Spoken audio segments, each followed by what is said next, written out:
IELTS haqida 3 ta top eng keng tarqalgan miflar. Birinchisi bu true o'rniga yes yoki false o'rniga no yozsam bu xato. No, xato emas.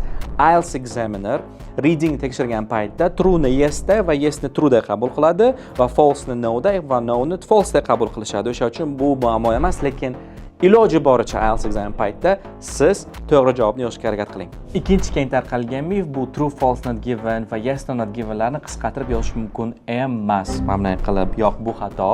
Yes ni o'rniga y, true ni o'rniga t va not given o'rniga ng yozsangiz bu completely fine, to'g'ri javobda qabul qilinadi. Uchinchi keng tarqalgan mif bu listening qilgan paytim hammasini katta harf bilan yoki kichik harf bilan yozishim kerak. Yo'q, umuman farqi yo'q. Xohlasangiz Jahongirni mamnun yozing, xohlasangiz Jahongirni mamnun yozing.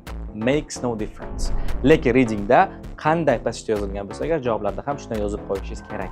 Like bosish va sahifamdagi qolgan foydali videolarni ko'rib chiqish esingizdan chiqmasin.